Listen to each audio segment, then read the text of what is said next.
eu consigo ter uma simulação de um potencial de produção do cabinho em diferentes condições. A melhor forma ele entender o ambiente que ele está trabalhando, que não é igual, cada propriedade tem uma forma diferente. Então, essas variáveis, né, que a gente chama de entrada, esses dados que a gente coloca dentro desse modelo, podem nos trazer simulações totalmente diferentes. Então, se eu adubo mais, provavelmente eu vou ter maior produtividade.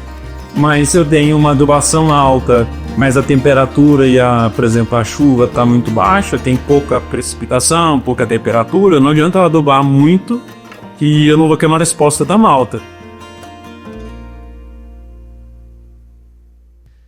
Fala, mamíferos! Estamos de volta com mais um episódio do Mamíferos Podcast. Satisfação muito grande estar aqui com vocês. E hoje, para prender vocês aqui comigo, um assunto que é muito importante para os produtores, né? Entrando aí no assunto de produção de comida, né? Que tem a ver com a produção de comida para vacas, a maioria dos que estão nos assistindo, muitas pessoas também ligadas ao agronegócio de uma forma geral, é que a gente vai falar com vocês hoje sobre modelagem de sistemas de produção em pastagens. Assunto que nós trouxemos aqui, um professor da Universidade Federal de Lavras, que trabalha nisso há muitos anos e vai se apresentar para vocês. Com muita satisfação, nós estamos aqui com o professor Márcio Lara. Professor, aproveito para poder agradecer sua participação aqui com a gente. Antes de começar, já estender convite para próximas passagens, né? Com certeza aí tem muito a contribuir com a gente nesse assunto que todo mundo que é do segmento de leite, né, falou que ia produzir comida. Arrepia o cabelo de todo mundo, todo assunto que a gente entra aí, falar de produzir comida para vaca leiteira, em algum momento, né, você está falando de vaca leiteira, em algum momento alguém, é como se puxasse o freio de mão, né, vai ter que produzir comida. Então, a gente sabe o peso que é esse assunto, e a gente queria o assunto comida, e hoje especificamente a gente falar um pouco da modelagem, que eu gostaria, e assunto com certeza é um assunto novo aqui para os mamíferos, né? E antes da gente entrar propriamente dito no assunto, eu gostaria que você se apresentasse aí para os mamíferos e mamíferas que estão nos assistindo. Bom, pessoal, então é um prazer estar aqui com vocês. Meu nome é Márcio Lara, eu sou professor na Universidade Federal de Lavras, aqui em Lavras, né? E é com grande satisfação que eu estou aqui hoje com o Ronaldo, para falar de um assunto um tanto complexo, mas eu vou tentar fazer como eu sempre faço, né? Tentar simplificar um pouquinho, para trazer um pouco de benefício aí para técnicos, produtores, pessoas interessadas na área de produção animal. No meu caso, eu sou um professor especializado na área de manejo de pastagens, né? Na parte da forragicultura. Então, a modelagem é uma abordagem bem interessante para essa área. Acho que vai ser bem interessante a gente discutir um pouco sobre isso aqui. E hoje, diferente, o assunto, como a carga é pesada, hoje, eventualmente, pessoal, vou estar até visitando a cola aqui. E o pessoal não é acostumado, muitas vezes eu vou no orgânico aqui. Muitas vezes não, posso dizer para vocês, todos esses episódios até hoje foram aqui no orgânico, mas eu vi que a carga do assunto hoje era pesada. Eu falei assim, eu vou fazer uma colinha aqui para eu tentar acompanhar. Eu estou me sentindo incompetente até para perguntar, pessoal, mas eu vou tentar. Professor, entrando então no assunto, nós vamos falar de modelagem em sistema de produção de leite a pasto. O que é essa tal modelagem? Tenta traduzir isso aí para nós, para começar a gerar curiosidade aqui na turma e a gente entender e entendendo a fundo isso aí no contexto da produção de comida para bovinos, né, de uma forma geral. Vamos lá. Bom, se a gente começa a pensar na palavra mesmo, né, modelo, existem vários tipos de modelo, né? Por exemplo, uma maquete é um modelo de uma cidade pequena, por exemplo, em pequena escala. A gente tem modelo de documento, né? Por exemplo, um gabarito, tudo mais. Mas o que é modelagem matemática ou modelagem de um sistema de produção? A modelagem é um processo que a gente acaba utilizando, né, onde nós temos recursos matemáticos, né, de contas computacionais, onde a gente acaba traduzindo uma realidade, ou seja, por exemplo, como a planta cresce no tempo e no espaço, por meio de equações matemáticas, de funções matemáticas. Então eu consigo simular um crescimento de uma planta, por exemplo, no computador, com base em informações que a gente coloca dentro desse modelo, dentro dessa equação. Então isso é modelagem, né? É descrever algo real dentro do computador utilizando equações matemáticas. E agora, vamos lá, vamos levar esse negócio para o campo.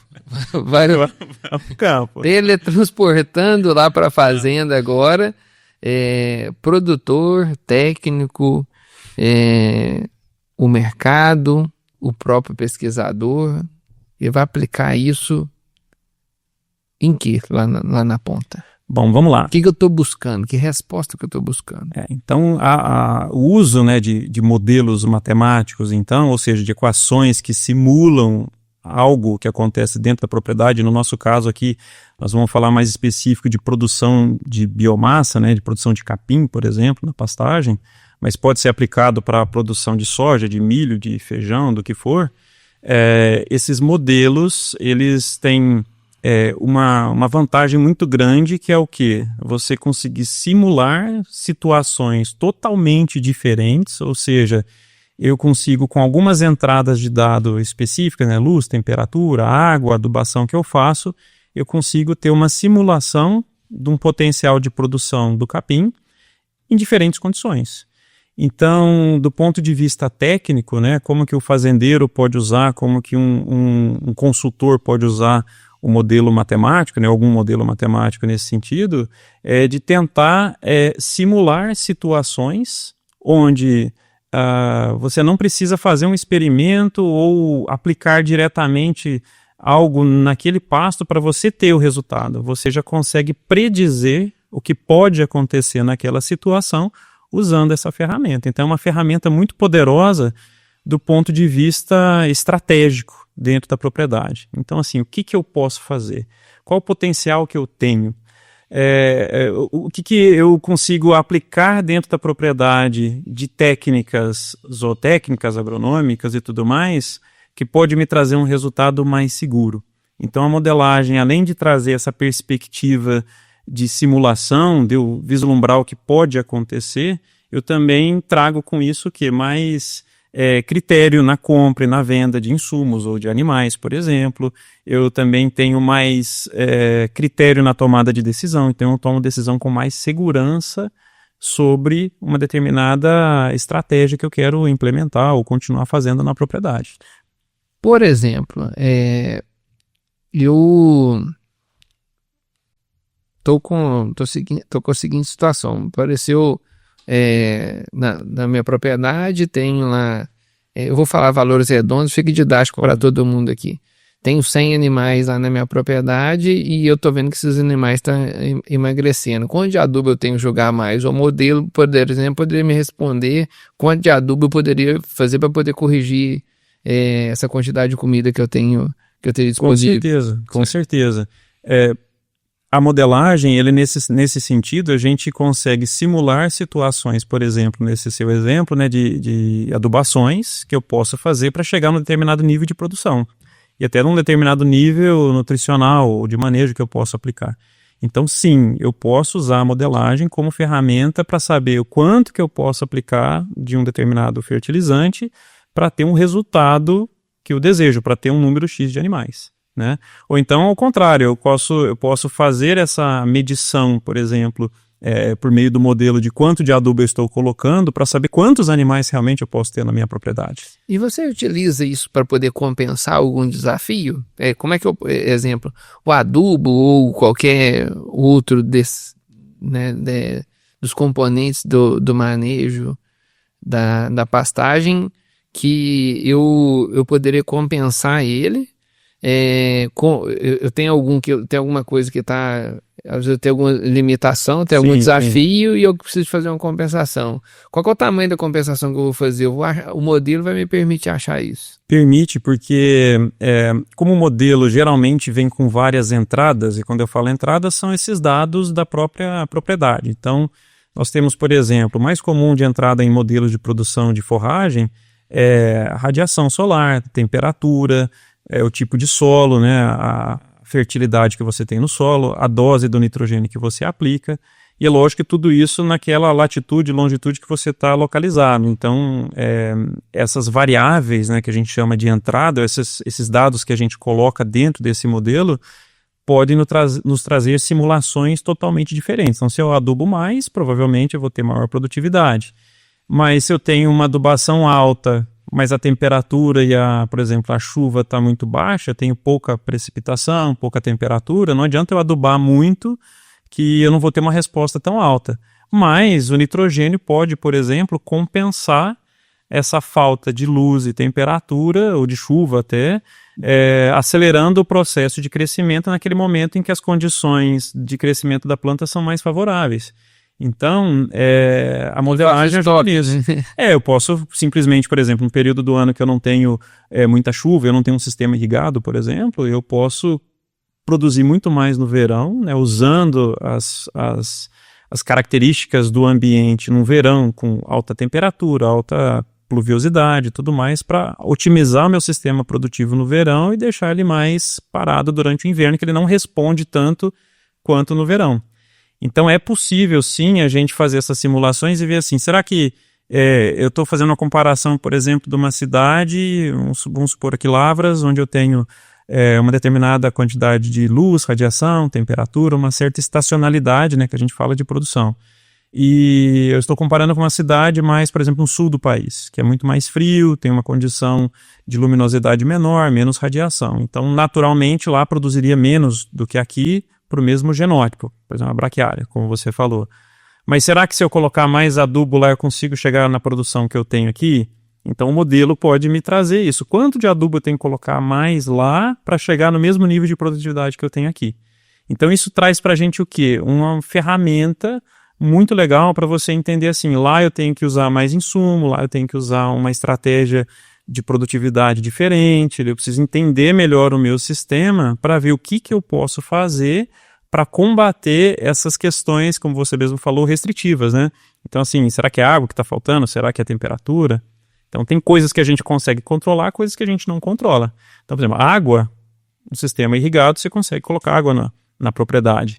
Mas, por exemplo, temperatura, radiação solar, isso a gente não controla. Consigo escolher a forragem, por exemplo. Você escolhe a forragem. Qual forragem eu vou escolher para a cidade do sul, qual que eu vou escolher para Minas, qual que eu vou escolher para o Nordeste. Desafiadas no modelo, eu vou ver qual vai ter melhor desempenho. Com certeza, pode ser usado como uma estratégia. Especialmente para isso, eu acredito. Né? Sim, porque nós temos, né, hoje plantas forrageiras que são mais especializadas para determinadas condições de produção. Então nós temos plantas que toleram maior quantidade de temperatura, né, temperaturas mais altas, outras são de clima mais temperado.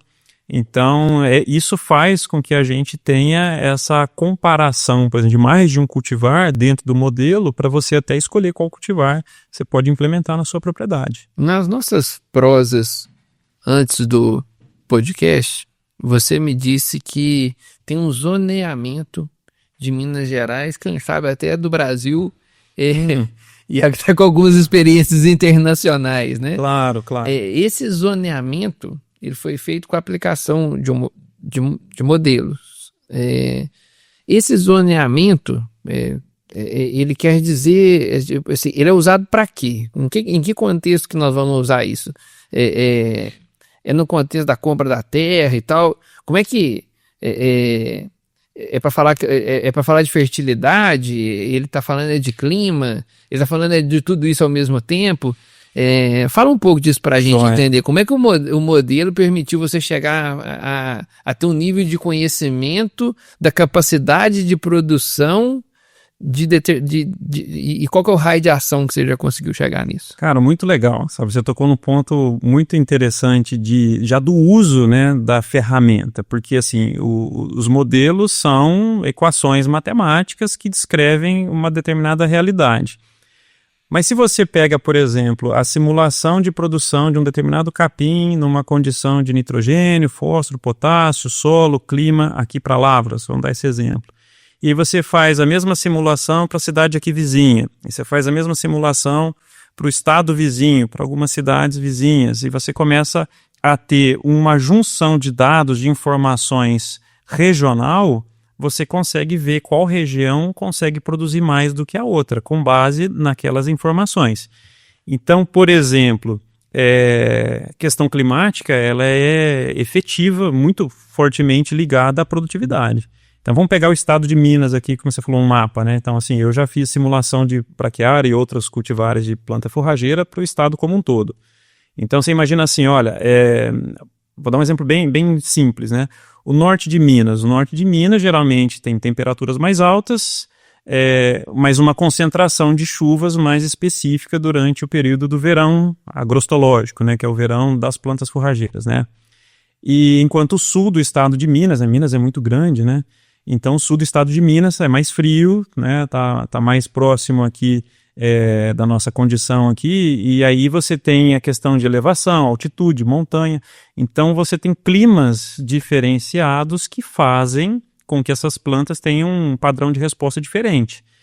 E o que é legal da gente ver isso? Quando você gera isso no mapa, você fala assim, olha, sem água, o norte de Minas tem um potencial de produção relativamente mais baixo. Por quê? Eu tenho muita temperatura, muita radiação, o solo pode ser adubado, pode ser um solo bom, mas no final das contas a falta de água é que é um dos limitantes de produção.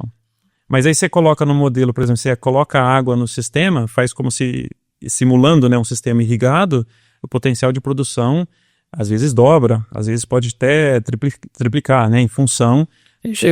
E ali a gente chegou no aquífero Guarani, ali você viabilizou isso. Não, é muito comum, né? Quando você começa a entrar aqui, vai para o norte de Minas e vai entrando no centro do Brasil, onde a pecuária, tecnicamente mais extensiva, ela entrou muito forte e cresceu bastante com o uso dessas ferramentas, né? De irrigação, principalmente, para você sanar um problema que é local. Luiz Eduardo Magalhães, por exemplo. Quando você para pensar nesse sentido, você fala assim, se a gente pensar um pouquinho lá no nosso contexto histórico de estudo, né, de aprendizado, geograficamente, né, o Brasil pega uma boa parte dessa região tropical do mundo, né, então a gente tem desde a linha do Equador, atravessa o trópico de Capricórnio, vai até o sul, né, então o Brasil é muito grande, muito extenso. Então, se você pegar o mapa do Brasil como um todo, a gente vê potenciais bem diferenciados, né, de produção de forragem, mas principalmente aqueles que têm alta temperatura e alta quantidade de água são onde você vai ter o maior resultado da planta. Então, se temperatura, radiação e água não é limitante, o que limita é o teu manejo, a genética da tua planta e a adubação, fertilizante. Então, essas ferramentas, né, de modelagem, depois colocadas em mapas, né, você gera mapas de potencial de produção, você fala assim, tem um potencial de produção sem nitrogênio. Se eu colocar 100, o que acontece com o estado inteiro? Se eu colocar 200, se eu colocar 300, se eu colocar 500... Se eu pôr água. Se eu pôr água, se eu tirar água, se eu manejar mais baixo capim, mais alto capim, como que é esse potencial, essa resposta em produção? Então, essa é a beleza do modelo que te faz ter uma visão mais global do estado, de uma cidade, né? Você pode aumentar isso até do mundo. Mas consegue gerar um mapa mesmo? Você vê isso? A gente gera mapas, né? Lógico que esses mapas são com pontos de estações climáticas, né? De cada fazenda, propriedade que você pode pegar, e a gente tem uma aproximação, né? Então a gente tem faixas de potencial de produção. Mas é muito legal. Então, até experiência para isso, eu já fiz modelagem, por exemplo, para o estado do Ceará, né, num evento que eu participei lá, eu acabei fazendo para o estado todo, lógico, com poucos pontos, né, mas a gente tem uma aproximação. E até recentemente eu recebi, como estudante na UFLA, no semestre passado, no ano passado, um estudante da Nigéria, e a gente trabalhou o modelo de, por exemplo, TIFT 85 na Nigéria como um todo. Então, vendo como que era o potencial da produção dessa planta forrageira em outro país que eu nunca pisei, né? Que eu nem sei como é. Mas tendo os dados de luz, temperatura, água, climático, de solo, essas condições específicas de estações meteorológicas, a gente consegue simular o potencial de produção. E é lógico que depois dessas simulações é necessário fazer validações. Então, um passo é gerar um modelo, aplicar o modelo e ter o resultado de volta. Será que o que a gente estava simulando realmente está acontecendo? Então esse feedback aí, ele é muito importante para a gente calibrar depois esses modelos, né? E a gente faz isso para praticamente tudo que a gente desenvolve. A gente, aqui na minha colinha, né, tá aqui, a gente discutiu um pouco desses tipos de modelos, né? Quais são os principais? Então, modelos matemáticos, a gente acaba trabalhando em 3 classificações. Eu vou tentar ser bem didático aqui, né? Porque é uma linguagem mais computacional, mas que a gente consegue traduzir. Então, assim, um modelo ele pode ser classificado em 3 categorias, né? A primeira categoria de classificação é se o modelo ele é estático ou se ele é dinâmico. Então, vamos lá para ficar fácil de entender. Estático por exemplo, eu quero saber o teor de proteína do capim. Eu tenho lá uma equação onde eu coloco um dado de nitrogênio, por exemplo, e ele vai me trazer quanto que tem de proteína, multiplicar por um valor e tal. Então ele é estático, ele não tem o tempo atrelado a ele. Quando você tem o tempo atrelado a esse modelo, ele é dinâmico. Então, por exemplo, a maioria dos nossos modelos matemáticos da área de forragem, de crescimento de planta, ele é dinâmico. Então ele leva em consideração o tempo, né? Então a cada dia, cada mês, cada semana, ou cada grau-dia, né? A soma térmica do dia, isso vai sendo incorporado no modelo e fazendo com que o padrão de resposta das plantas seja um específico.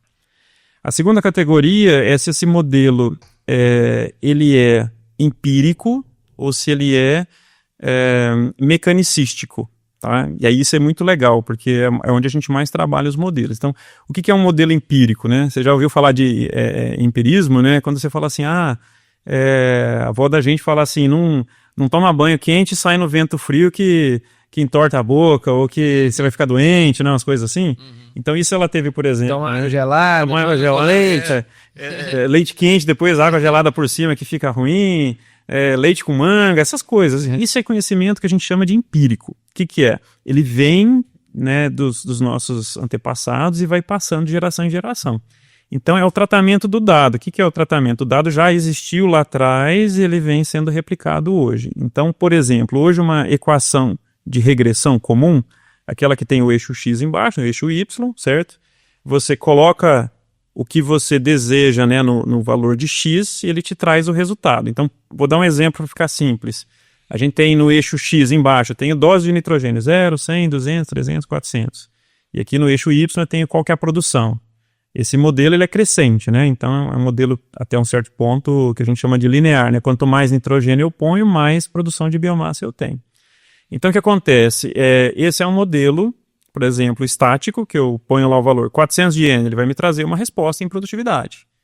Mas ele é um modelo empírico. Por quê? Porque essa resposta, essa regressão, ela foi fundamentada no dado que eu já coletei. Então eu fiz um experimento no campo com 0, 50, 100, 200, coloquei nesse gráfico lá no Excel, por exemplo, e ele me gerou a regressão. Então eu trato o dado como? Eu coleto o dado e depois eu gero a regressão. Esse é um modelo que a gente chama de empírico. Eles têm um modelo mecanicístico. O mecanicístico ele é o contrário. Então eu levo em consideração fatores químicos, biológicos, fisiológicos. Então assim, por exemplo, eu sei como a planta cresce. Eu tenho lá a fotossíntese, então entra aqui nitrogênio, entra água, entra luz, entra aquilo, e aí eu vou ter uma quantidade de carbono sendo assimilada pela planta ao longo de um dia, de 24 horas lá. Então, eu sei matematicamente como funciona, mas eu não tenho entrada de dado nenhum. Aí, quando vem um dado que a gente coloca, que a gente vê como é que funciona o modelo. Por isso que eu tenho que calibrar algum ponto ali para que esse resultado bata com o real.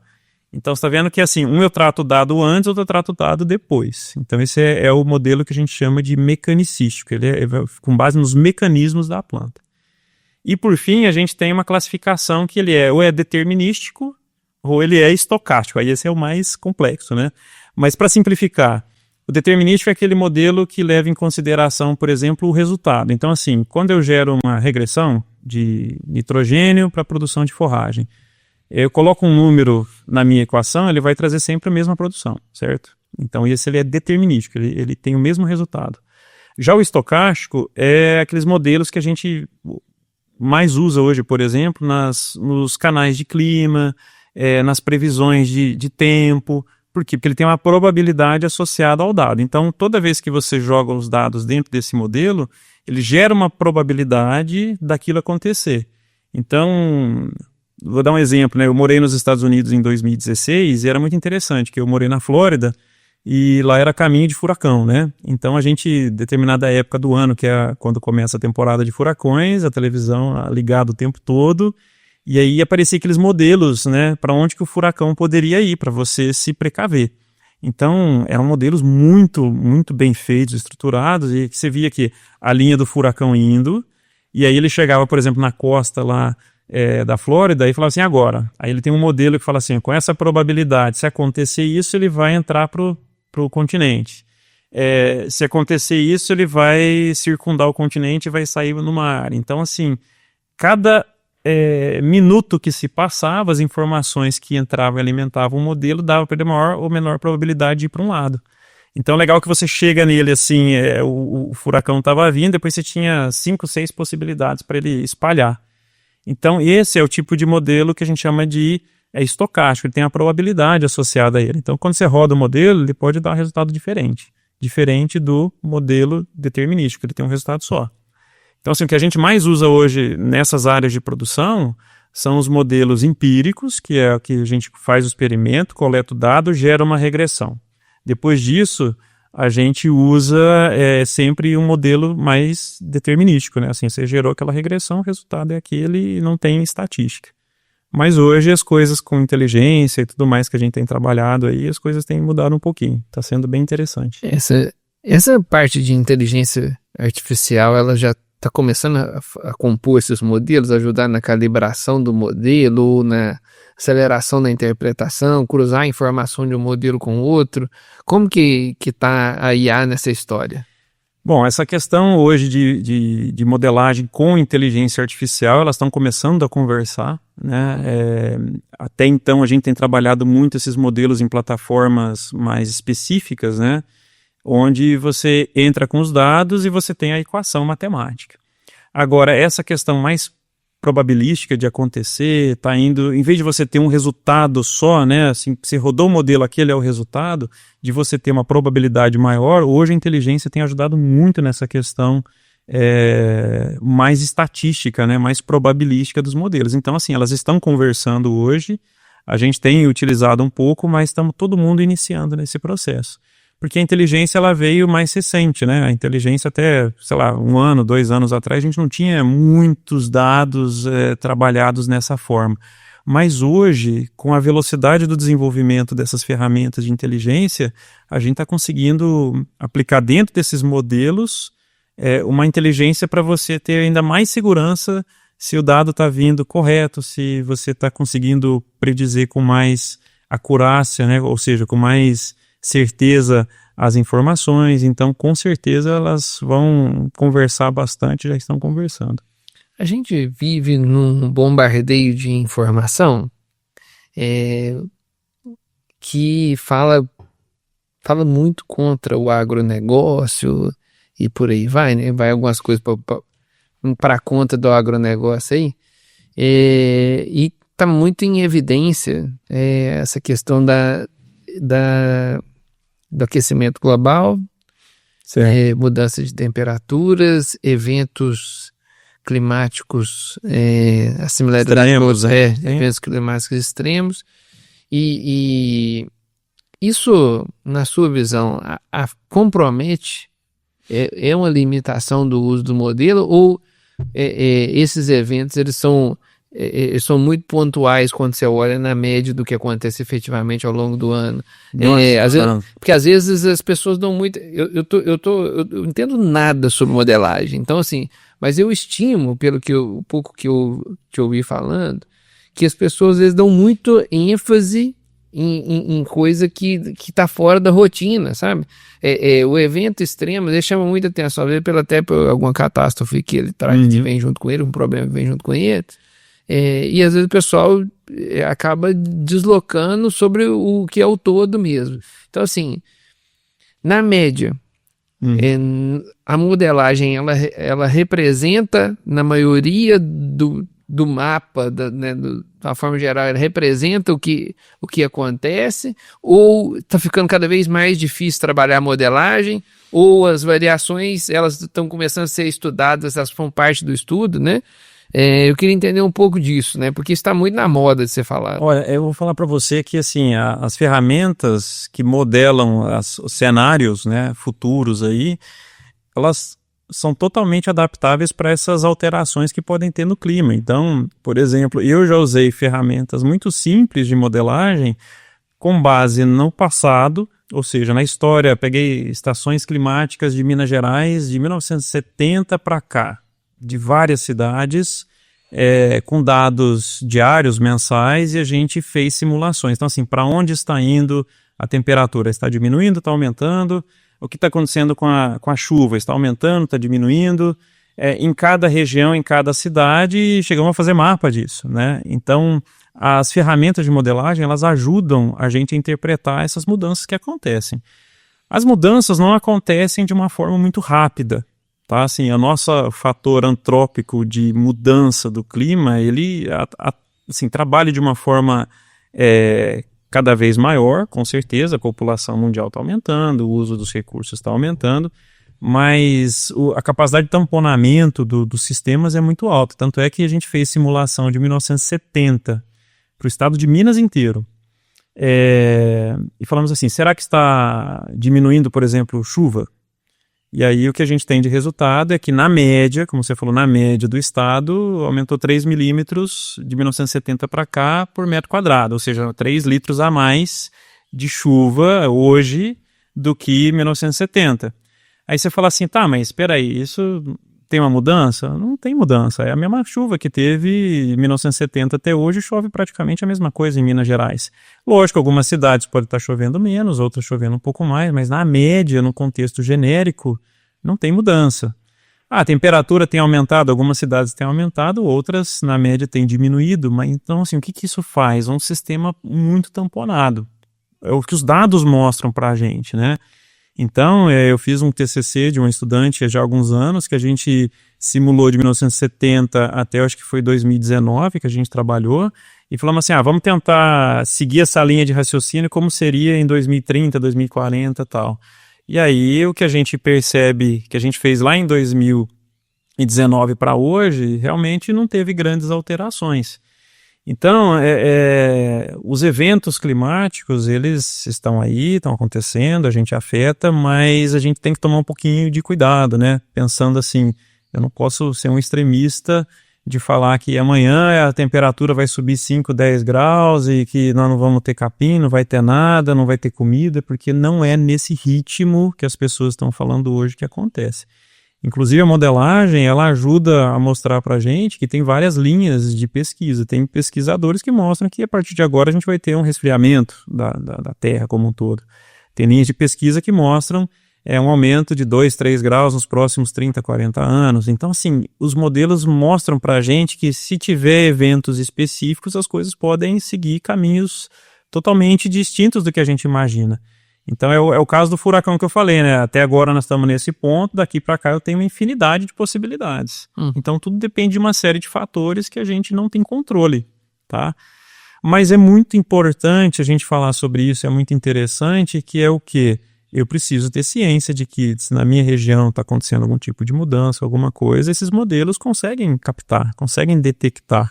Então eu consigo me programar, por exemplo, cidades que estão ficando mais quentes, o potencial de produção da planta aumenta com temperatura mais alta. Uma planta C4, uma gramínea.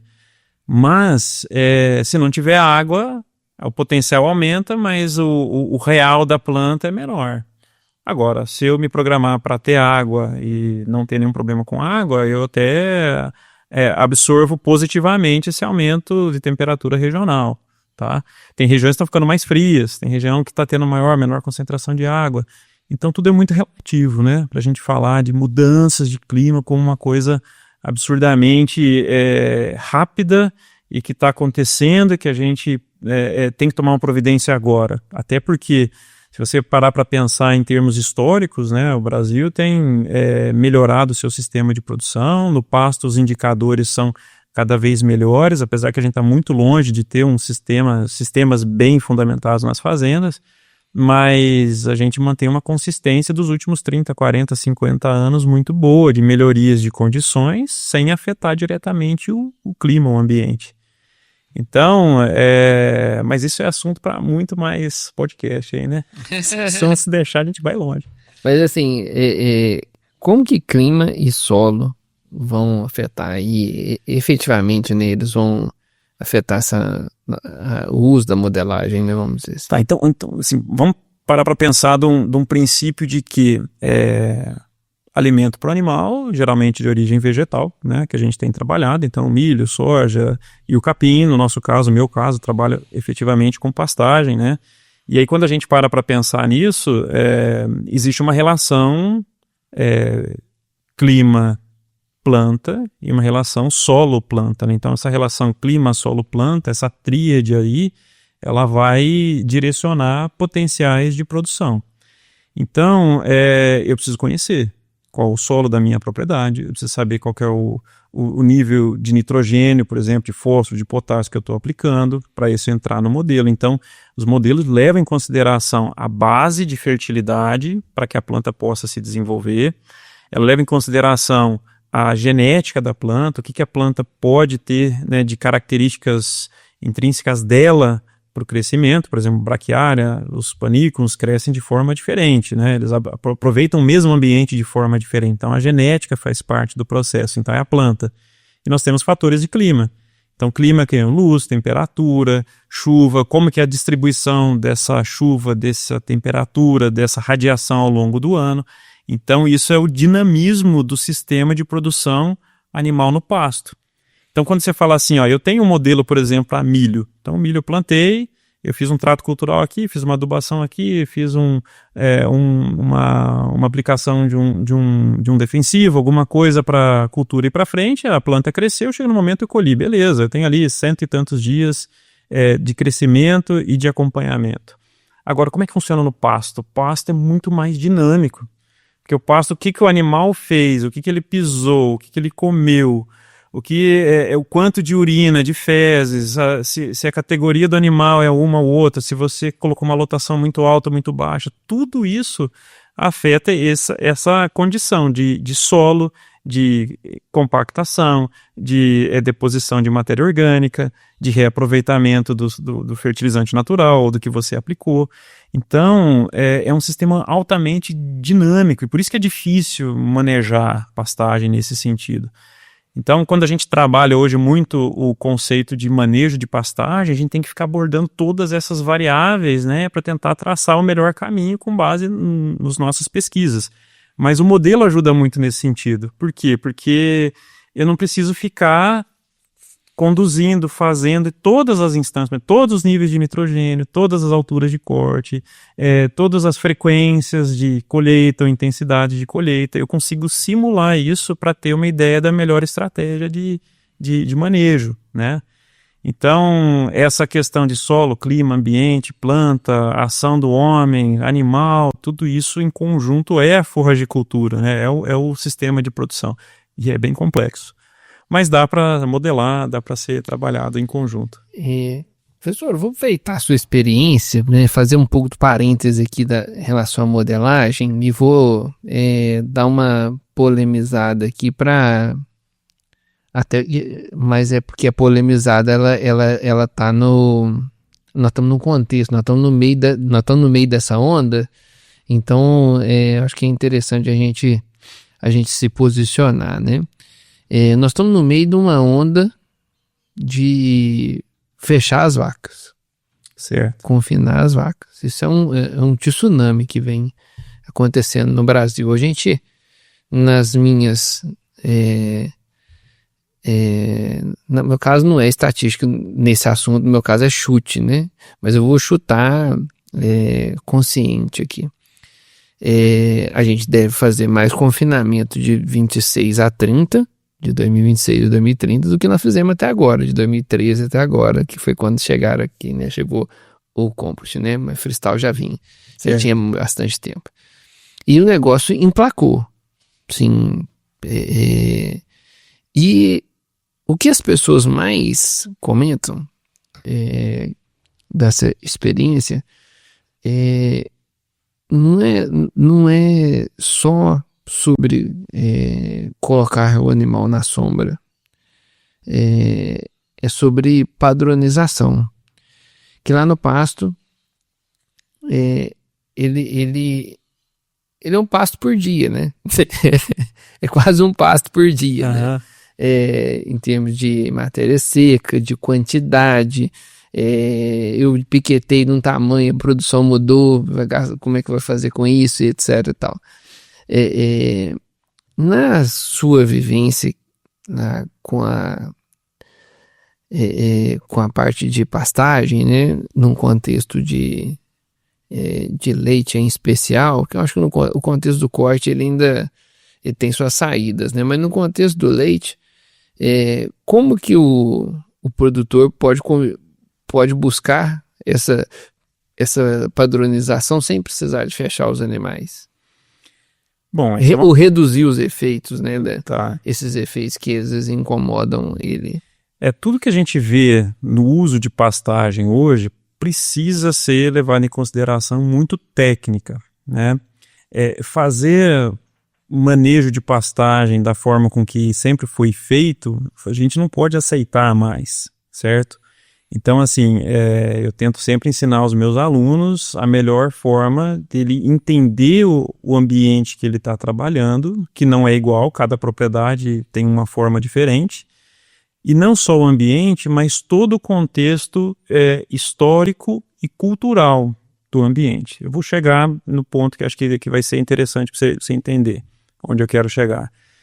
Se você para pensar em termos de qualquer tipo de cultura, né, milho, soja, você vai ter um planejamento, né, estratégico, que eu preciso comprar os insumos, eu preciso adquirir isso, adquirir aquilo, para estar com tudo pronto, que no momento certo que começa as chuvas eu vou preparar o solo, eu vou fazer o que precisa, para eu conseguir ter um sucesso na minha produção. Meu objetivo final é a produção do grão, a produção do milho para silagem, por exemplo, né, no contexto de bovino leiteiro.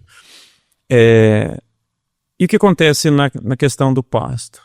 Hoje nós não temos ainda uma vivência e na cabeça do produtor que a utilização dessa planta como ela está no campo, ela não é fácil, mas ela precisa de técnica. Você precisa entender como a planta cresce, como ela evolui, como ela desenvolve. E o modelo ajuda nesse sentido. Você consegue enxergar matematicamente como isso pode ser feito, né, como um padrão de resposta do seu ambiente.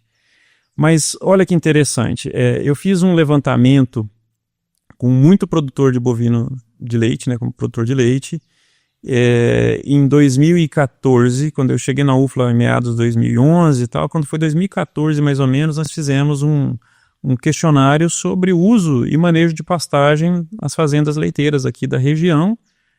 Tivemos um dia de campo relacionado a bovino de leite lá na fazenda Palmital e tudo mais, então a gente pegou ali os fazendeiros, né, questionário, um por um, laçamos todo mundo e falamos assim, responde aqui pra gente, né? E aí nós perguntamos, vocês usam pasto? A maioria ainda usa alguma área da fazenda para pastagem. Lógico que está tendo essa mudança nessa vertente de confinar cada vez mais o animal, mas 2014 se usava bastante. Nós repetimos esse questionário com mais ou menos as mesmas questões agora em 2024. Continua tendo um número grande de fazendeiros usando alguma área de pastagem na propriedade, nem que seja para a novilha, ou para o bezerro, ou para o que vai vir ali, né? Pela questão, talvez, do custo do alimento para um animal que não está pronto ainda para estar ali na linha de produção. Pela topografia também. Isso, também tem, coisas, né? tem isso, né? Até assim, muita gente usa como hoje uma reserva, né? Assim, você tem uma área de pasto, às vezes eu estou confinando, mas apertou alguma coisa, eu pulo ali, porque às vezes o preço da silagem subiu, o preço do insumo está subindo, então estratégias têm que existir, né? Então, assim, ainda se mantém um pouco da questão das pastagens. Mas olha que é interessante para falar para você. Independente, bovino de corte ou leite, né? Produção do animal no pasto, assim, animal consumindo forragem no pasto. Nós perguntamos em 2014 e 2024, 10 anos depois, o que você imagina quando você fala assim, como é que você maneja o teu pasto?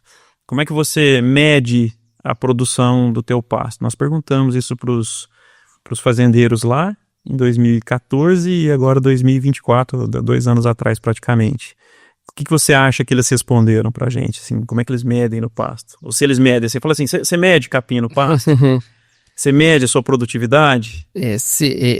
Só dele ainda, esses que ainda continuaram mexendo com pasto, eu acho que eles continuaram mexendo justamente porque eles não mudaram nada. Não mudaram nada. Então você está assim, numa visão bem dentro do que acontece mesmo no campo. Então, de 10 anos para cá, apesar de evolução em sistemas de produção, modelagem de sistemas, manejo específico, hoje consórcio, hoje nós temos aí adubos mais variados, com né, liberação lenta, nós temos estratégias de manejo que de 10 anos para cá, quando eu estava na minha pós-graduação, chegaram no Brasil, a questão da interceptação da luz, do manejo por altura. Então, a gente evoluiu bastante nesse sistema de produção de manejo do pasto, mas quando se pergunta para o fazendeiro, fala assim, e aí, o que você faz para medir? Eu não meço. Experiência boa com consórcio? Essa dá mais um podcast. Essa dá mais um podcast. Aí até tem as pessoas para indicar para falar para vocês de consórcio que são né, muito mais aplicadas do que eu aí, com certeza. Mas assim, para fechar essa história, né, eu falo assim, o que a gente entende? Eu vejo que ainda hoje existe um buraco muito grande entre o que a gente desenvolve na universidade ou dentro da pesquisa para chegar direto no fazendeiro, tá? Tem gente que pode discordar disso, mas assim, nós perguntamos, por exemplo, nesses questionários, você recebe visita técnica na sua propriedade? Sim, recebo. A maior parte dos fazendeiros, mais ou menos, recebem visita técnica. Assim, uns 60% diz que entre 40% e 60% recebe visita técnica. Mas qual que é o tempo? O que essas pessoas fazem lá? Às vezes é uma vez a cada 6 meses, uma vez a cada 4 meses, uma vez a cada 2 meses. Então, e muito especializada, às vezes em outras áreas específicas, né? No contexto do leite, aí recebe visita técnica? Recebo. O que o cara faz? Ultrassona a vaca. Então, mas aí é que tá, né? É questão assim, agora você fala assim, você recebe visita técnica relacionada ao seu sistema de produção de alimento, o cara tá lá acompanhando, você sabe o que você tem, o potencial que você tem de produção, você sabe se o capim que você produz é suficiente para alimentar o número de vacas que você tem, ou é mais interessante você reduzir para trabalhar no sistema, no pasto. Porque assim, existem limitações, né, de potencial de produção e o atual de produção.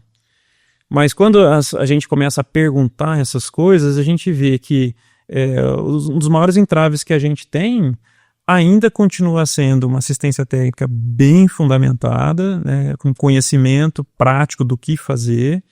E, por incrível que pareça, a gente fez perguntas para os fazendeiros, falou assim, qual que é o seu maior entrave em manejar bem os pastos que vocês têm? E vocês imaginam o que eles responderam? Assim, qual foi o maior número de respostas, qual o maior problema que eles têm em termos de aplicação de qualquer metodologia ou técnica no pasto? Na visão dele, né? Tá falando assim, você imagina alguma coisa? Estou fazendo uma pergunta para vocês agora, né? Você imagina? Você dá um chute aí? Eu vou escrever e depois eu te mostro. Tá, joia. Então, olha aqui, eles falaram assim, os maiores problemas que a gente tem, assim, os que foram mais elencados falta de recurso para implementação de novidades, né? Então, eles veem uma falta de recurso generalizado, assim, eu não tenho muito dinheiro para tentar alguma coisa nova, então por isso eu fico onde eu estou, na minha zona de conforto. Então, isso é o resultado do nosso questionário, né? Pode ser realidade de uma determinada região.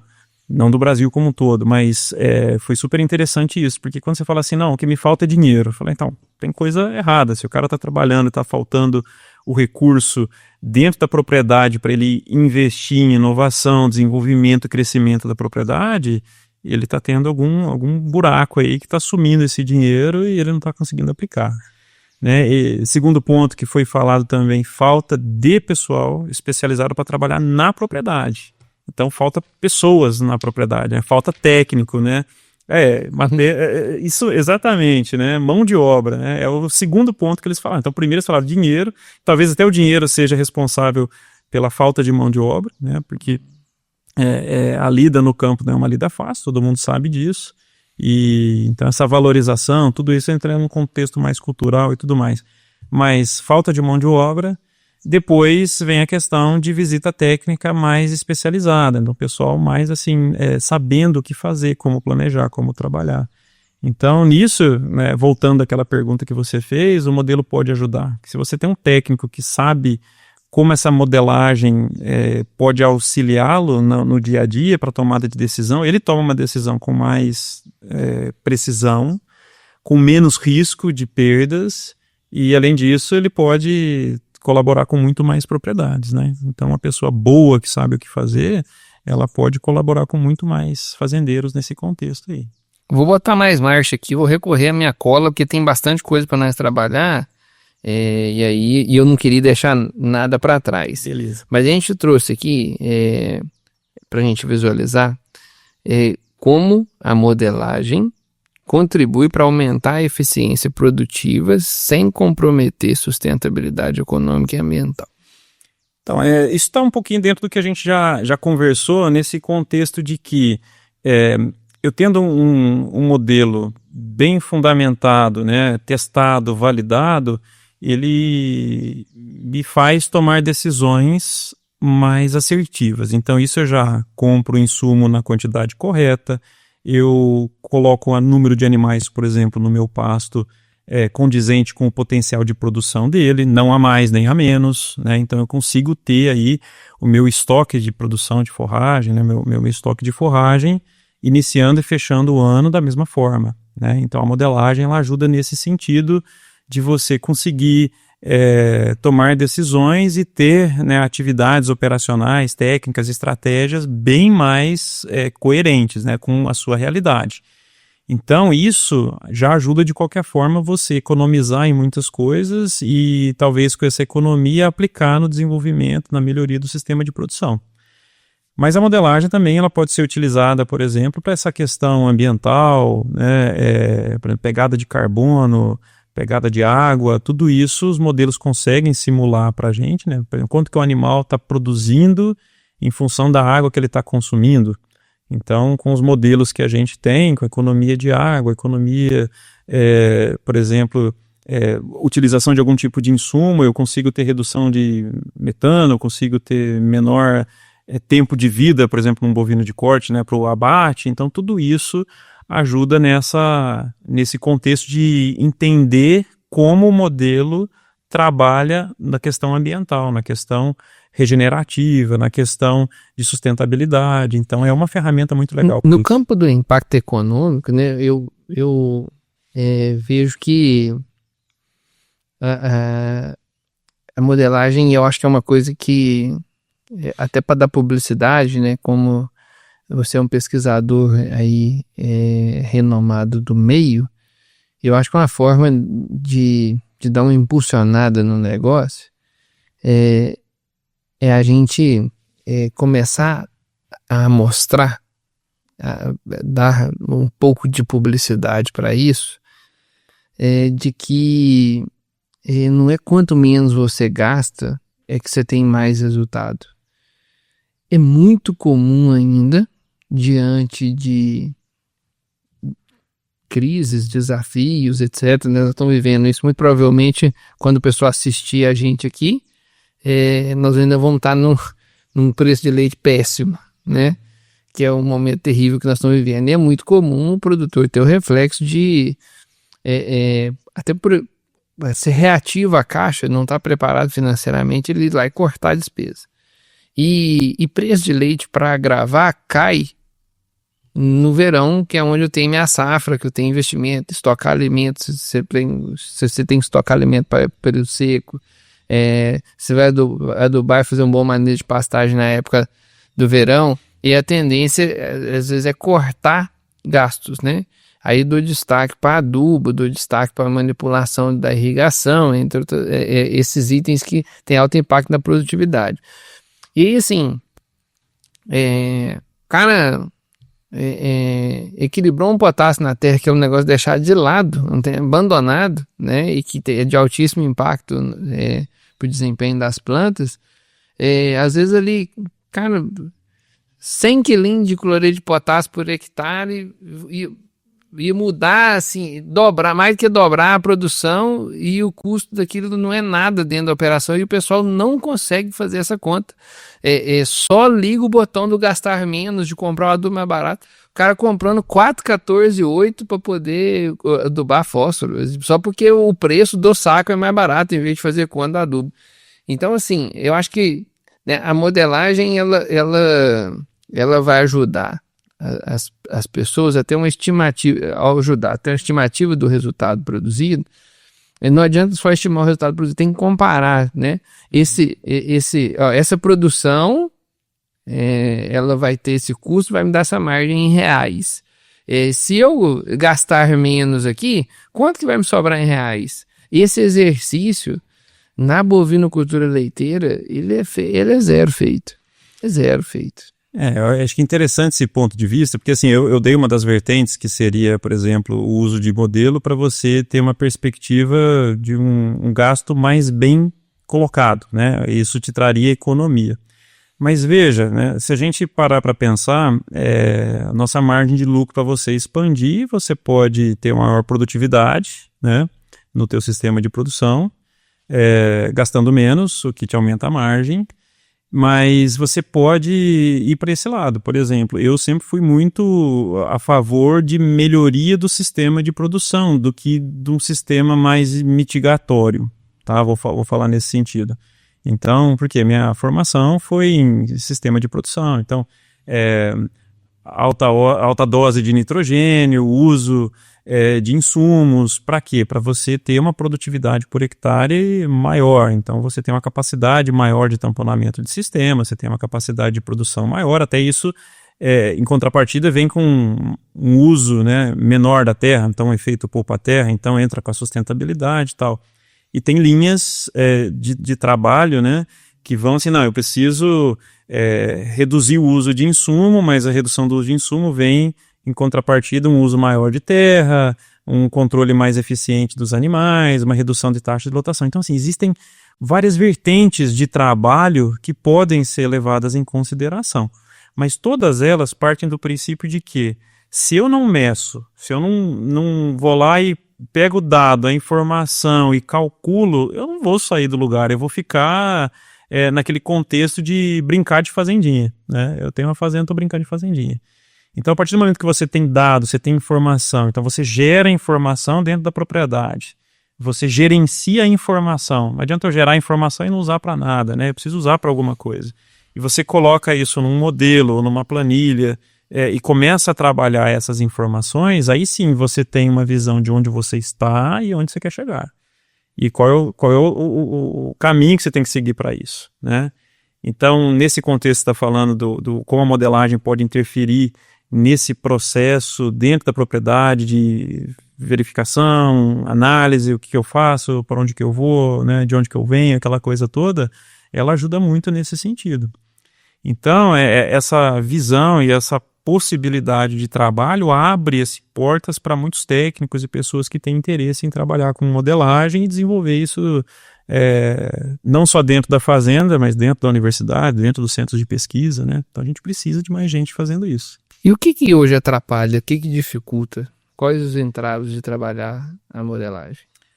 Bom, vamos pensar assim, hoje do lado do desenvolvimento de modelos, né, a gente precisa de pessoas que tenham conhecimento sobre fisiologia, né, bioquímica das plantas, e isso atrelado a uma capacidade matemática, né, então de trabalhar computacionalmente esses dados. Então, esse interesse ainda não foi tão despertado dentro de algumas pessoas, tanto é que existem no Brasil alguns grupos muito específicos que trabalham com modelagem de planta forrageira, tá? De capim, de milho e tudo mais. Mas temos aí grupos fortes que têm trabalhado, mas são bem alocados, sabe? Não é uma coisa assim mais corriqueira como é o manejo hoje de pastagem, ou trabalhar com adubação, ou trabalhar com fertilidade, né? Que isso já tem uma grande quantidade de pessoas que têm desenvolvido nesse sentido. Então, assim, para o desenvolvimento dos modelos, essa questão de ter um profissional mais polivalente, assim, ele tem que entender de zootecnia, do conceito de fisiologia, crescimento e, ao mesmo tempo, da matemática, das equações e, quiçá, um pouco mais sobre, hoje, conceitos computacionais, né, de estruturação mesmo, de programação. Do ponto de vista técnico, né, de uso de modelos dentro da propriedade, vamos falar assim, né, dentro da porteira, aí vai um pouco da falta das pessoas entenderem, né, o que é um modelo e como ele pode colaborar dentro da propriedade.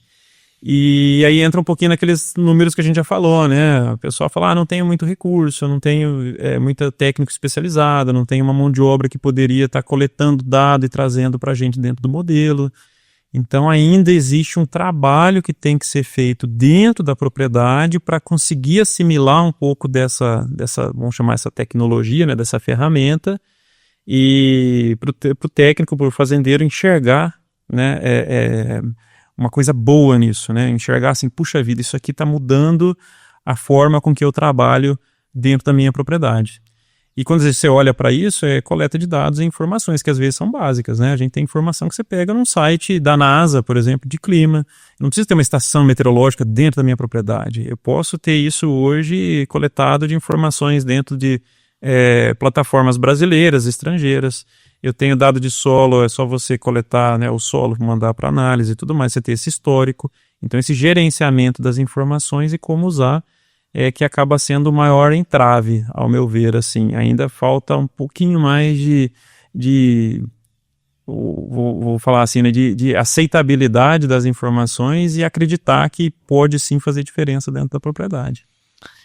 E queria que você trouxesse para a gente exemplos reais aí, né, ou seja, num contexto mesmo, case, né, vamos falar assim, o pessoal usa esse termo, né, que caso de sucesso aí da aplicação da modelagem, seja na recuperação de pastagem, seja em qualquer contexto desse que a gente citou já, da bovinocultura leiteira, a gente acabou falando mais genericamente, né? A gente tentar pegar algum caso real aí. Tá, olha, eu tenho assim, atualmente nós estamos trabalhando dentro da universidade com uma pesquisa, ela é fundamentada, né? Ela está sendo financiada até pela FAPEMIG, né? A nossa fundação de amparo à pesquisa aqui de Minas Gerais, e olha que legal, é um trabalho conjunto entre o departamento de zootecnia e o departamento de física da universidade. Então você vê como que as coisas elas têm que começar a serem trabalhadas numa visão mais sistêmica, né? Então assim, eu não vou resolver os entraves zootécnicos, agronômicos dentro de uma fazenda só pensando como agrônomo zootecnista. Eu tenho que ter o apoio específico de pessoas que consigam colaborar nessas estratégias. Então, hoje o que é estratégico? É um cientista de dados, uma pessoa que trabalha com Big Data, alguém que saiba programar um aplicativo ou transformar uma planilha de Excel básica, né, numa forma mais simples de você abrir no celular e isso ter um resultado ali em relatório mais pronto para você. Então, essa pluralidade de conhecimentos, ela é muito importante nesse contexto. E aí esse projeto que a gente tem, né, que a gente está executando com a FAPEMIG, né, com o apoio da FAPEMIG, é o desenvolvimento de um equipamento que mede a produção do capim no pasto e automaticamente esse resultado do equipamento ele já vem para o celular e o fazendeiro já tem um resultado ali na mão, por exemplo, na hora de quantos animais ele pode colocar naquele pasto, naquele piquete, ou quantos dias aquele piquete pode durar se ele tiver um certo número de animais no lote para colocar ali dentro. Então ele te traça já algumas estratégias direto de manejo em função do resultado real do campo.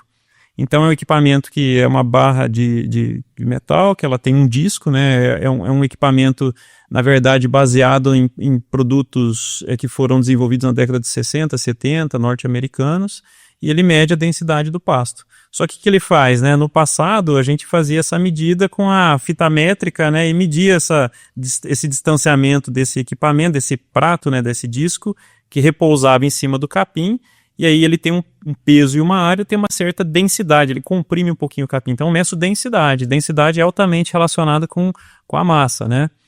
Então, o que a gente fez? Nós estamos automatizando esse sistema. Então nós colocamos sensor, você põe no pasto, está caminhando no pasto, ou de cima do cavalo, ou de um quadriciclo, de uma moto, você vai lá, mede, coloca no ponto, aperta um botãozinho, ele já faz a leitura desse deslocamento, que isso é jogado então no modelo matemático e é traduzido depois em produção, taxa de lotação e tudo mais. Então olha que legal, isso é uma ferramenta muito útil do ponto de vista de economia de tempo, economia de mão de obra, de você ficar lá cortando capim no pasto, porque ninguém faz isso hoje. O tempo que você gasta fazendo isso e a mão de obra para isso, você aloca em outra atividade na propriedade. Então, no nosso levantamento do questionário, ninguém mede capim, por quê? Porque não tem o tempo, não tem gente para fazer isso, mão de obra. Porque não tem nem o capim, né? Tá tão rapado o pasto. E tem essa também, né? Tem essa também, né? Se ele não tá nem ainda conseguindo produzir o capim, então vai medir o que não tem, né? Mas é isso que é legal, porque assim, é uma estratégia de uma ferramenta que une um hardware e um software, né? São um equipamento com a parte computacional e que traz um resultado efetivo. E na hora você tem calibrado para vários capins. Você seleciona o capim, você seleciona o tipo de adubação que você faz, tal. Então, essa ferramenta, ela ajuda muito nesse princípio de mensuração. Porque se você não mede nada, como é que você vai saber quantos animais você pode colocar? Se você está trabalhando com a taxa de lotação correta, se você está trabalhando com a retirada dos animais no tempo certo em termos de manejo da planta. Quanto de ração você vai dar? Você não sabe quanto de forragem que ela comeu. Olha a infinidade de possibilidades que a gente tem de trabalho com um dado, uma informação que é o quê? Massa de capim que eu tenho no pasto. Então, assim, uma coisa que eu falo muito para os meus estudantes é o quê? Falo, ó, vocês têm que saber, praticamente, para manejar animal no pasto, tem que saber duas coisas. Tem que saber quanto de capim você tem, quanto você está produzindo, ou seja, tem que quantificar isso, e quanto que seu animal come. Você saber quanto que você tem de produção e quanto que você tem de fome, né, do animal, você faz o orçamento forrageiro, ou seja, você tem que bater os dois. Então, suprimento de capim e demanda do animal tem que bater. Se a demanda está mais alta que o suprimento, você tem degradação, pasto muito baixo, rapado. Se você tem um suprimento muito mais alto do que a demanda, está sobrando capim. Você está perdendo manejo, está perdendo qualidade, valor nutricional da forragem. Então, equacionalizar essa questão de suprimento e demanda é a base do orçamento forrageiro. Então, essa ferramenta, por exemplo, esse prato, né, que a gente chama de disco medidor, ele é uma estratégia muito legal para você começar a ter um pouco mais de controle da estrutura do pasto, taxa de lotação e tudo mais. Mas existe uma infinidade de aplicação. Exemplo, os mapas, né, que a gente produz de possibilidade de adubação ou de irrigação. Nós já fizemos também análise econômica, por exemplo, num TCC de uma estudante alguns anos atrás também, onde a gente colocou tudo, desde, por exemplo, uso de insumos para os animais, vacinação, vermifugação. A gente entrou com todo o calendário, por exemplo, de vacinações, todos os protocolos de sanidade, número de animais que poderia aquele pasto suportar, e a gente fez toda essa simulação econômica com base, por exemplo, na adubação do pasto. Se eu adubar um pouquinho mais, com 100, com 200, com 300 de nitrogênio. Então, o custo entrou nesse processo e qual que era a margem que eu tinha de ganho. Então, a gente gerou, por exemplo, uma série de equações onde você colocava ali todos esses dados e ele gerava para você um potencial de produção de capim, e isso traduzido depois em arrobas por hectare, no caso do bovino de corte, né? Mas em arrobas por hectare que eu poderia produzir e quanto que eu poderia estar ganhando. Então isso foi muito legal, porque você começa a ver assim, eu posso adubar mais numa região, mas o frio não adianta, eu tenho que adubar muito para chegar naquele valor. Então tem regiões em que não adianta eu adubar muito não, porque o preço do adubo está caro, o ambiente não me faz produzir tanto, então eu tenho que trabalhar talvez numa margem um pouco mais baixa. Agora tem regiões que têm um potencial gigantesco. Se você adubou, está irrigando, você triplica a produção. Então, assim, você consegue ter muito mais retorno econômico do que aquele investimento em adubo e irrigação que você fez. Então, a gente chegou até a gerar mapas, por exemplo, de Minas Gerais, com quantos, talvez anos, né, ou ciclos de produção animal a gente conseguiria para pagar todo o sistema de irrigação e todo o investimento que teve na adubação, por exemplo.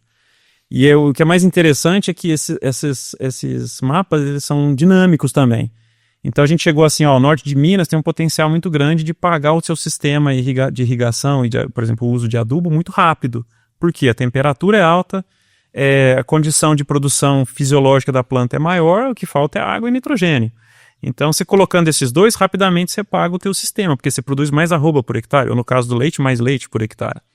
Agora, quando você para assim, o sul de Minas, aqui chove bem, a quantidade de água que você precisa por ano é muito pequena em relação à distribuição de chuva. Então, você montar o mesmo sistema de irrigação, você vai gastar, e o que você tem de resultado, de retorno, é muito pequeno por ano. Então, você precisa de vários anos para pagar o teu sistema. Então, olha que legal como o modelo faz isso.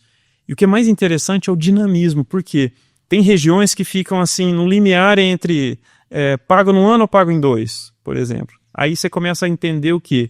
Se o preço do adubo baixar e a arroba do boi subir, compensa eu fazer irrigação. Agora, se o preço da arroba diminuir e o preço do adubo aumentar, aí já não compensa. Então, tudo isso é feito com o quê? Com esse matemático, essa modelagem, né? Tudo isso mostrado em mapas, né? Que a gente conseguiu desenvolver ao longo desses anos todos de trabalho. Antigamente a gente falava que era ginástica com a caneta e com a calculadora, agora essa ginástica é bem mais elaborada. Dos dedos no computador. Professor, olha só, você gosta mesmo do assunto, porque nós estamos aqui já há mais de hora falando do assunto e nem vimos o tempo passar. Nem vi o tempo passar, né? Mesmo. E, assim, acho que a prosa muito interessante, né? Chamar a atenção das pessoas aí para o que tem de bom, né? Dentro da universidade. E eu sou testemunha, né, de quanto que as portas da universidade estão abertas para fazer negócio, para poder entender, para poder fazer estudo, para poder capacitar pessoas, e entre outros nós temos parceria aqui com a Unilavras, Universidade Federal de Lavras, as coisas avançando, né, para capacitação de pessoas, presença na universidade, troca de ideias, a gente leva casos para os professores das mais diversas formas, e sempre o pessoal lá com a porta muito aberta. E a gente ficou da gente falar um pouco sobre o evento que vai ter na UFLA, um gigante evento aí. Sim, sim. E eu queria te ceder esse espaço, até pra gente pedir o pessoal da nossa edição para poder divulgar aqui no link, no banner, se vocês tiverem vídeo, material, mas já poder falar pro pessoal aqui que é um gigante evento com vários micro-eventos acontecendo neles ao mesmo tempo. Aí fala um pouco pra gente do que tá para acontecer por aqui. Antes de falar do evento, eu tenho que dizer que a recíproca é verdadeira, porque a universidade tem sempre a porta aberta para trabalhar a pesquisa aplicada ou mais específica, né? Mas ela vem, essa pesquisa, das dores que vocês trazem para a gente aqui, de quem está, né, fora da universidade, mas dentro da porteira da propriedade. Então, essa troca de informações, ela é essencial. Então, a gente não tira da cartola o que nós vamos fazer, a gente acaba sempre tentando trabalhar os problemas, né, e as adversidades que existem no meio mesmo de produção. Então, isso tem que existir, tem que continuar existindo, e a gente é muito grato sempre, né, a todos vocês que têm essa abertura, essa visão de que a universidade, ela vem com esse sentido de ampliar, né? A universidade não só gera um novo profissional, ela gera extensão, ela estende, né, para o campo, parte do conhecimento que é gerado ali dentro, e se isso fica só ali estancado na universidade, não tem sentido nenhum. Então, ela tem que sair mesmo, ela tem que fluir. Então, por isso, sempre a vinda de vocês para a universidade, trazer os problemas, trazer até as soluções mesmo que vocês encontram, é muito interessante nesse sentido, né? Então, a recíproca é verdadeira. A abertura de vocês também sempre foi muito importante para nós. Bom, com relação ao evento, a gente tem esse ano, 2026, a 59ª reunião da Sociedade Brasileira de Zootecnia. A Universidade Federal de Lavras está sediando essa reunião, né, da SBZ. Então, não só zootecnistas, mas todos os profissionais da área agronômica que têm um interesse, têm um pezinho, né, nessa questão de produção animal, está convidado a participar do evento. Nós temos aí um site do evento que vai ser colocado, acho que aqui na edição, certo? Podemos falar assim, né? E esse evento vai acontecer do dia 27 de julho até dia 31 de julho, com programações bem diversas, de diversas áreas de atuação. Então, avicultura, forragicultura, bovino de corte, bovino de leite, peixes, aves e tudo que vocês imaginarem da área zootécnica, né? Para não ser injusto com outras áreas, né, de conhecimento da zootecnia. Então, vão ser abordados dentro da reunião da SBZ, esse ano sediada aqui em Lavras, e vai ser um evento bem diferenciado, né? Nós temos aí uma equipe que está na gestão, na organização desse projeto, que está trazendo uma pegada muito mais inovadora, muito mais ligada, né, nas tendências de hoje, de como lidar com o público, né, com o jovem, com os fazendeiros. Então, a gente tem trabalhado bastante nesse processo mais inovador de como fazer esse evento. Então, o evento é de 27 de julho a 31 e estamos esperando todos vocês que têm interesse em participar e conhecer o que tem de mais novo, o que tem de inovação dentro desse processo de produção animal, né, nessa reunião. E nós teremos dentro dessa reunião vários tópicos relacionados à produção animal, principalmente a parte do leite, né, que é o foco principal aqui desse podcast. Então, teremos aí o Formuleite dentro da reunião da SBZ. No dia 28 e 29 eu estarei presente em uma das sessões como moderador, onde a gente vai falar um pouquinho sobre aí, classificação de feno de alfafa. Então temos aí uma infinidade de possibilidades. Eu peço para vocês entrarem então no site da SBZ ou então seguir no Instagram, também é possível entrar, né, e seguir a programação, fazer sua inscrição, que ainda dá tempo. Acho que eu conversei um pouco, né, com o pessoal da organização e o evento ele está transcendendo um pouco a sua parte técnica, né? Então, tipo assim, ele continua entregando a parte técnica em alto nível em todos os segmentos da zootecnia. E o pessoal se atentou, né, em parceria com a prefeitura e mais vários players, né, para criar um ambiente, criar uma semana na cidade muito acolhedora, né? Então, assim, com programações noturnas, com programações ao longo do dia, com preocupação ligada ao turismo, com preocupação ligada a como é que o pessoal vai se hospedar. Então, certamente vai ser uma semana muito acolhedora na cidade, uma experiência muito positiva para quem vier. Porque a parte técnica, acho que a SBZ ela já tem fama de ser muito boa, né? A reunião ser sempre muito boa. Então, assim, ela já carrega essa responsabilidade com ela. Acho que Lavras vai dar uma caprichada no acolhimento, né? Em buscar provocar uma boa experiência, e o pessoal está bem engajado. Quem vier, com certeza, vai ter uma boa experiência. Professor, a gente sempre busca dos especialistas uma mensagem de apoio para os mamíferos. E aqui a gente tem dois grupos que compõem a maior parte das pessoas que nos assistem. Produtores de leite, pequenos e médios produtores, profissionais engajados. Eles assistem não é à toa, porque eles gostam de mudança, de crescimento, de melhoria. E um grupo de estudantes recém-formados. Quando a gente junta esse grupo de profissionais ainda menos experientes e produtores, a maior parte das pessoas que nos assistem aqui. Então, assim, que mensagem nós podemos passar para eles, não só no contexto da modelagem, mas aí, né, no contexto da produção na forma geral, e também no contexto do que nós conversamos, aí uma mensagem sua para esse pessoal. Puxa vida, né? Assim, é um grupo bem seleto de pessoas, né? Você vê bem diverso, né? Pessoas recém-formadas com interesse e até produtores que realmente já estão na lida há muito tempo. Então, minha mensagem para esse grupo... 50 mil pessoas. 50 mil pessoas, nossa, puxa vida. 50 mil seguidores no YouTube, muita gente. Mais um exército que gosta do Spotify. Então eu tenho que parabenizar vocês pelo trabalho, que se está atingindo essa grande quantidade de pessoas, significa que um trabalho bem feito está sendo conduzido. E eu acho que a mensagem que a gente tem para passar para esses grupos é que a gente, eu diria assim, para o grupo mais jovem, né? Vou dividir, né? A gente nunca deve deixar de pensar que a atividade agropecuária ou atividade ligada no mais específica aqui para o leite, né, ela é uma atividade de suma importância não só para a pecuária nacional, para a questão econômica nacional, mas uma questão fundamental que é a geração de um produto básico, né, de alimentação das pessoas. Então, a gente tem que ter pessoas muito técnicas e cada vez mais especializadas nessa área.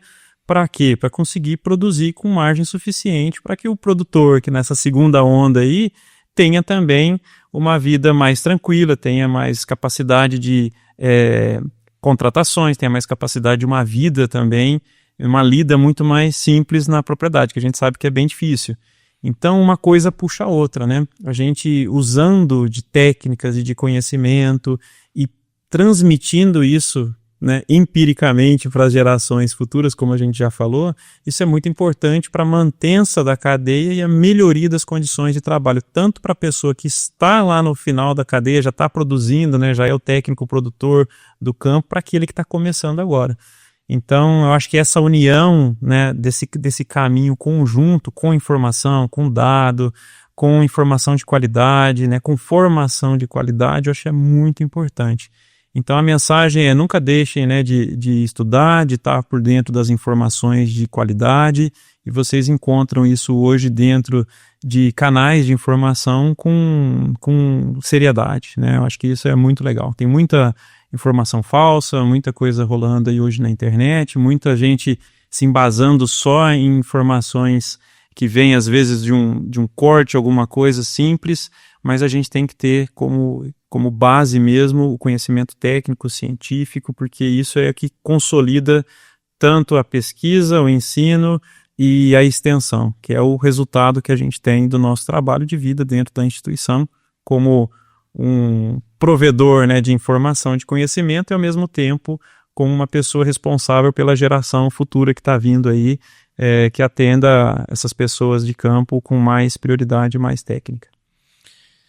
Professor, então assim, em nome de todos os mamíferos, eu queria te agradecer aí a participação. A gente faz gosto de que possamos falar mais do assunto, né? Você tem aí ampla experiência na parte de produção de forragem, tema sensível para o resultado na fazenda de leite. Eu defendo para todos os lados. Eu acho bem simples de entender que se concentrado é meu principal custo e vaca come volumoso concentrado, a forma de comer menos, o que é mais caro, só melhorando, claro, né, sendo mais eficiente aqui. E é muito comum a gente falar por aí que as pessoas que ganham mais dinheiro com leite tendem a ser os melhores agrônomos, né? Aqueles que tocam a agronomia melhor, que tocam a parte de produção de forragem melhor. Então eu vejo espaço para a gente estressar bem o assunto, estendo o convite para a gente seguir falando mais em outras oportunidades, e agradeço também aos mamíferos que ficaram com a gente até o final. Obrigado aí e até o nosso próximo episódio. Um abraço, até mais.